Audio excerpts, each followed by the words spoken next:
আসসালামু আলাইকুম বন্ধুরা।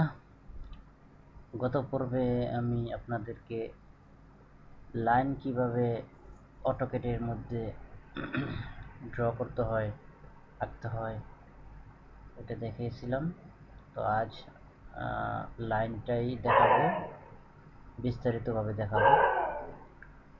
তো অটোক্যাডে বলছিলাম যে এই টুলসের উপরে ক্লিক মাউস রাখলে এখানে শো করে এই যে কনস্ট্রাকশন লাইন, পলি লাইন, শুধু লাইন, এই তিনটেই লাইন, এই তিনটেই আঁকাআঁকির কাজ করা যায় এবং এক একটা লাইন এক একটা সুবিধা। এটার সুবিধা হচ্ছে এই যে লাইন নিচ্ছি আমি, এখানে মাউসে ক্লিক করলে এখানে পেজের মধ্যে এখানে এরকম আসবে। এরকম আসার পরে যে কোনো এক জায়গাতে ক্লিক করেন, তারপরে এখন এটা লিঙ্ক হয়ে যাচ্ছে। এই লিঙ্কটা যখনই থাকবে আপনি এটা ঘুরাতে পারবেন। লাইনটা কোন দিকে নেবেন, সোজাসুজি রাখেন।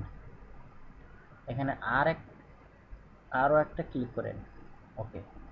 এখন নিচের দিকে নেবেন, ওকে। আরও একটা ক্লিক করেন, এদিকে নেবেন, হ্যাঁ নেন। এই যে এটা কি শো করতেছে, অটোক্যাডের মধ্যে যাই কিছু আঁকেন সব ইঞ্জিনিয়ারিং হয়ে যায়। এখানে 180 ডিগ্রি আছে উপরে। তারপরে এগুলি ব্যাখ্যা করেন, দেখেন উপরে একটা ডিগ্রি মেনশন হচ্ছে কত ডিগ্রিতে আছে বর্তমানে। আপনি ইচ্ছা করলে এই ডিগ্রিগুলো চেঞ্জ করতে পারবেন। এখানে লেখা দিলে ডিগ্রি অটোমেটিকলি হয়ে যাবে। আচ্ছা, লাইন আগে শিখি আমরা। এখানে ক্লিক করেন। এখন আমি লাইনটা কন্টিনিউ হয়ে আছে, ক্লিক করলেই শুধু লাইন হয়, ক্লিক করলেই লাইন হয়। এখন আমি এটা বাদ দিব কীভাবে?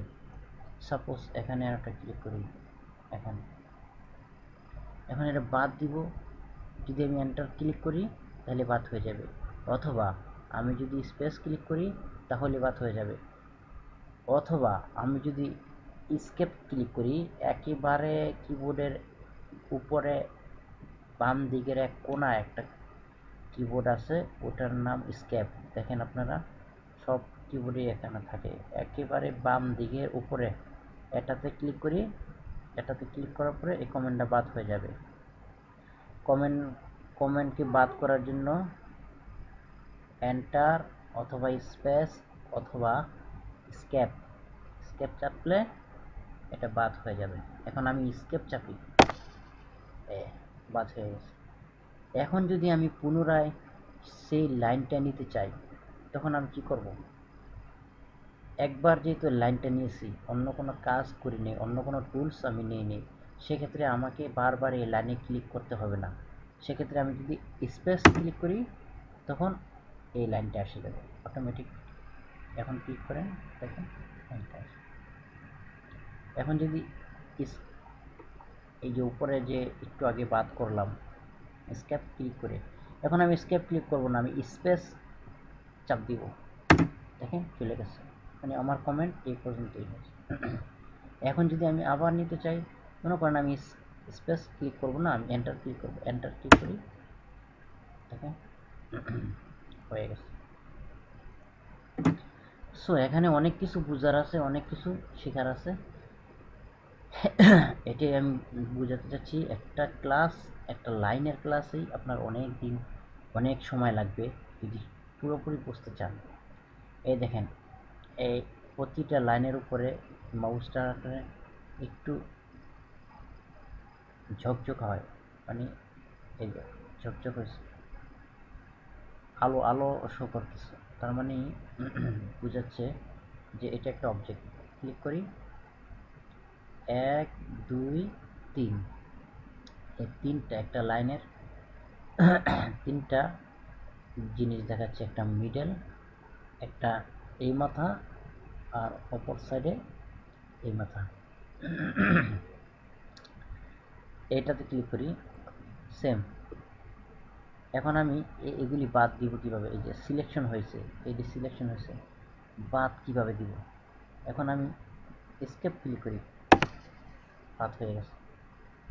আবার এখানে ক্লিক করি, স্কেপ ক্লিক করি, পাত হয়ে গেছে। যে কোনো কিছু সিলেকশন করতে গেলে আমাকে এই উপরে ক্লিক করতে হবে মাউস দ্বারা, তাহলে এটা সিলেকশন হবে। স্কেপ ক্লিক করলে বাদ হয়ে যাবে। এখন আমি এই লাইনটাকে সিলেকশন করলাম। এখন আমি এটাকে এই কোণায় যদি মাউসে আবার ক্লিক করি, এটা লাল হয়ে যায়। দেখেন, এটাকে টেনে লম্বা করতে পারবেন। আবার ছেড়ে দেন, আবার স্কেপ ক্লিক করেন।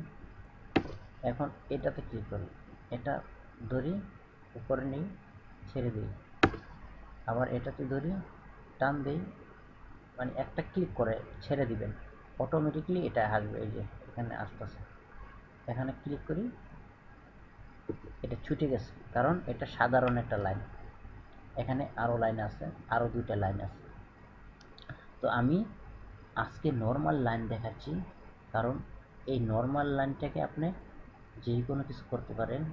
এভাবে টেনে ছোট করতে পারবেন, ছোট করতে পারবেন। আবার এই মাঝখানে ধরেন, ধরেন, মুভ করেন, কিচ্ছু না, জাস্ট আপনি লাইনটাকে ক্লিক করেন, মাঝখানে ক্লিক করেন, মাউস ছেড়ে দেন, একেবারে ছেড়ে দেন। দেখেন, আপনার মাউস যেখানে নেবেন ওখানে যাবে।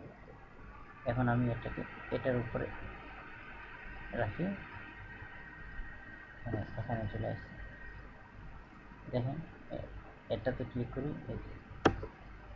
এটাতে ক্লিক করি, স্কেপ ক্লিক করার সাথে সাথে আপনার এই সিলেকশন চলে যাবে। আমরা যাই কিছু করি সিলেকশন করার মাধ্যমে আমরা করব। তো আজ আমরা এই যে মাউসের মিডল পয়েন্টটা যদি স্ক্রল করি তাহলে এটা বড় হয়, আবার ছোট করি। মাউসের মিডল যে একটা বাটন থাকে, যেটা সার্কেলের মতো ঘোরানো যায়, সেটাকে যদি আমরা ছোট করি, বড় করি, এইভাবে মুভ করি, সেক্ষেত্রে এটা জুম হয়, জুম আউট হয়। এখন আমি যদি পেজটাকেই আমি মানে সরাতে চাই, সেক্ষেত্রে মাঝখানের যে মাউসটার সার্কেলটা আছে, সেই সার্কেলটার মধ্যে আমি ক্লিক করে ধরে রাখবো। এই যে ধরে রাখছি, হাত শো করতেছে। এখন আমি পেজটাকে এইভাবে মুভ করতে পারতেছি। আবার এদিকে ধরি, পেজটাকে মুভ করতে পারতেছি। আবার এদিকে করি, বড় করি। এটা আমি গত ক্লাসে আমি দেখাইছি কীভাবে জুম ইন করতে হয়, আউট করতে হয়। আর আমি যদি এখান থেকে ক্লিক করে মাউসের মাধ্যমে লাইন নেই, তাহলে লাইন আসবে। এখন আমি কিবোর্ডের মাধ্যমে আমি লাইন নিব, কমান্ডের মাধ্যমে এল ক্লিক করব, এল এল এন্টার অথবা স্পেস। ওকে, লাইন এসে গেছে। ধরি, ক্লিক করে এই যে এখানে এটা শো করে। এই শোটা কী জন্য করে, আমি এটা ক্লাস নেব একদিন। ছেড়ে দিলাম, আবার এন্টার এন্টার অথবা স্পেস ক্লিক করলাম। ওকে, এখন আমি এই লাইন এটাকে এটাকে এটাকে এটাকে এটাকে কেটে দিব। ডিলেটে ক্লিক করবো আমরা, কিবোর্ডের মধ্যে ডিলেট আছে, ডিলেট ক্লিক করলাম। এখন এটাকে এটাকে কেটে দিব। এখন আমি ইচ্ছা করলে ডিলেটে ক্লিক করতে পারি, অথবা ডিলেট ক্লিক করব না, আমি আমি ইতে ক্লিক করব, কিবোর্ডের ইতে, এই যে ইতে ক্লিক করার পরে যদি আমি এন্টার দেই অথবা স্পেস দেই, তাও আমার ডিলিট হয়ে যাবে। মানে ইরেজ, ইরেজ থেকে তো আমি ইতে ক্লিক করে ডিলিট করতে পারি, অথবা ডিলিট ক্লিক করার পরও আমি ডিলিট করতে পারি। এই গেল একটা লাইনের আমাদের আলোচনা। এখন আমি কনস্ট্রাকশন লাইন, এটা এই লাইনটার কাছে, সাপোজ এই লাইনটা এখানে ক্লিক করলাম, এখানে ধরি, স্পেস ক্লিক করলাম, আবার স্পেস ক্লিক করলাম, আবার দিলাম। দেখেন, এই লাইনের কোনো কুল কিনারা থাকবে না, এই লাইনটা এত বড় হবে। এটা হচ্ছে মার্জিন করি না আমরা জমিনে, যেভাবে আমরা সুতা ফেলি, তারপরে মার্জিনে বিভিন্ন মার্জ করি। তো এটা হচ্ছে কন্টিনিউ একটা লাইন, যেটা আমাদের কোনো কিছু আঁকতে গেলে, ড্র করতে গেলে সোজাসুজি কোনো কিছু ফালানো, সোজাসুজি কোনো কিছু রাখা, এটাকে এই লাইনটাই এটাকে বুঝাইছে। আমি এই এরিয়ার বাইরে যাব না, এই এরিয়ার ওইদিকে যাব না, এই যে এই দুটা এরিয়ার ভিতরে জাস্ট এটাকেই বলা হয় কনস্ট্রাকশন লাইন। এটা অনেক বড় হয়, অনেক অনেক ইয়ে হয়, এটাকে কেটে ছোট করে নিতে হয়। আর এটা হচ্ছে পলি লাইন। এই দেখেন পলি লাইনের কাজ কি, এখানে ক্লিক করলাম, এখানে ক্লিক করলাম, এখানে ক্লিক করলাম, এখানে ক্লিক করলাম, এখানে ক্লিক করলাম। এখন আমি এটা বাদ দিয়ে দেবো, স্পেস ক্লিক করলাম। এখন এই পলি লাইনে আমি ধরি, দেখেন পুরাটা একটা অবজেক্ট দেখাচ্ছে। এখন আমি ক্লিক করি, 1 2 3 4, একটাই অবজেক্ট দেখাচ্ছে। এখন যদি আমি ডিলিট করে দিই, পুরোটাই ডিলিট হয়ে যাবে। এখন আমি আবার পলি লাইন নিচ্ছি, আবার আমি ক্লিক করলাম। এখানে এই জায়গাতে দুইটা অবজেক্ট, একটা দুইটা, এটা হচ্ছে নর্মাল লাইন, আর এটা হচ্ছে পলি লাইন। এখানে ক্লিক করেন, 1 2 3 4 5 6, 6টা আমি লাইন 6বার ক্লিক করছি। আমাদের হিসাব অনুযায়ী 6টা লাইন হওয়ার কথা, মানে এই এইটার অনুযায়ী এক একটা তিনটা লাইন থাকে, তিনটা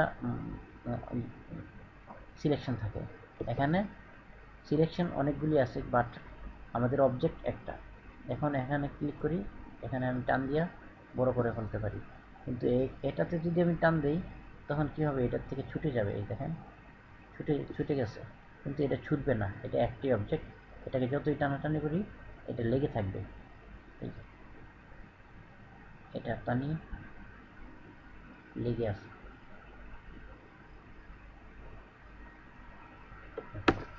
তো এটাই হচ্ছে একটা কনস্ট্রাকশন লাইন। এটা হচ্ছে কনস্ট্রাকশন লাইন, এটা হচ্ছে নর্মাল লাইন, আর এটা হচ্ছে পলি লাইন। এটা হচ্ছে পলি লাইন, এটা হচ্ছে কনস্ট্রাকশন লাইন, এটা হচ্ছে নর্মাল লাইন। আপনারা যে কোনো টুলস যদি নিতে চান, তো সেই ক্ষেত্রে আমরা কিবোর্ডের মাধ্যমে নিতে পারি। PL যদি ক্লিক করি তাহলে পলি লাইন চলে আসবে। দেখেন PL, এন্টার, পলি লাইন, এই যে পলি লাইন। তো আমি একটা সময় আপনাদের আলোচনা করব কিভাবে কিবোর্ডের মাধ্যমে আমরা এই সমস্ত টুলসগুলোর নাম অটোমেটিক্যালি, যদি নাম আমি এন্টার দিই, নাম আমি কমান্ড করলে আমার টুলসে ধরে ধরে আর এখান থেকে টুলস নেওয়া লাগবে না, সেক্ষেত্রে অটোমেটিক্যালি আমার টুলস চলে আসবে। তো বন্ধুরা, আজ আমি 3টা টুলস নিয়ে আলাপ করলাম। তো আমি নেক্সট ক্লাসে সিলেকশন কিভাবে করতে হয়, সিলেকশন কত প্রকার, সেগুলি আমি দেখাবো। এখানে ক্লিক করি, মাউসে ডিলেট ক্লিক করি, এখানে ক্লিক করি, ডিলেট ক্লিক করব না, আমি ক্লিক করে এন্টার দেব, চলে যাবে। তো আজকে এই 3টা লাইন আমি দেখাইছি, সবাই এইগুলি প্র্যাকটিস করবেন বাসায়। এই 3টা লাইন যদি ভালো করে বোঝেন, প্র্যাকটিস করেন, আশা করি আর কারো এই লাইন নিয়ে কোনো কনফিউজ থাকবে না। এই 3টা লাইন দিয়েই ইচ্ছা করলে আপনি অনেক কিছু ড্রয়িং করতে পারবেন, অনেক কিছু আঁকাআঁকি করতে পারবেন। তো নেক্সট ক্লাসে আমি আরও টুলস নিয়ে আলাপ করব। তো আজ এই পর্যন্তই, ভালো থাকবেন সবাই, আল্লাহ হাফেজ।